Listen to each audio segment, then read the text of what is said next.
Hello, we're back again in this most holy week. This is Thursday, and we're going to deal with what happened on Thursday. Very important day, as all of them were. But here we go. So it was Thursday night after they had their dinner at the after they had their dinner together. They went out into the Garden of Gethsemane. When Jesus got to the garden, he told all his disciples to sit there and pray, and then he took 3 of them, his closest friends, with him. Then he said, My soul is swallowed up in sorrow. Stay here and pray. He prayed by himself to God. He said something like this: Please, God, do I have to do this? Isn't there another way? Would you please take this away from me? He came back to check on his friends. They were sleeping, not praying, sleeping. And he said, What? Couldn't you pray with me for 1 hour?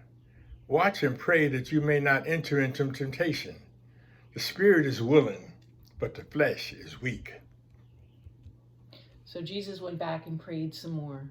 This time he said something like, God, if I have to go through with this, give me strength. He checked in on his friends another time. They just couldn't keep their eyes open. But he went back to praying. He cried and he prayed bitterly some more, and God sent an angel to strengthen him. And he had decided he was going to go through with it. He was going to take the punishment for our sins. For our sins. Going back to his friends, he said, Get up. The betrayer is coming. Just then, a mob of men came with swords and torches, and Judas walked right up to Jesus. He gave him a kiss because that's how they greeted each other back then. And this told the bad guys that Jesus was the one to arrest. Peter wasn't going to stand for this. He grabbed his sword and hacked off a man's ear. Oh. Jesus would not have any of that, though. He said, Put your sword away. And he put the man's ear back on his head. Wow. It was a miracle. He did this even though they were coming to arrest him. He is love.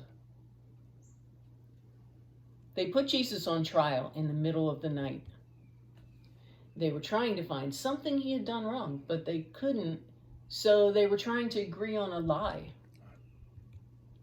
Finally, they asked him, Are you the Son of God?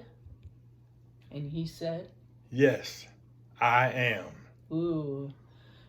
At this point, the chief priest said, What more do we need? He is a blasphemer.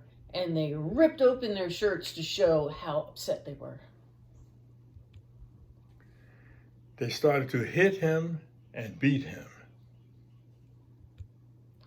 Meanwhile, Peter was outside. He was warming his hands by the fire when a woman came up to him, go ahead, and said, You were with Jesus. Peter said, I neither know or understand what you mean. Cock-a-doodle-doo.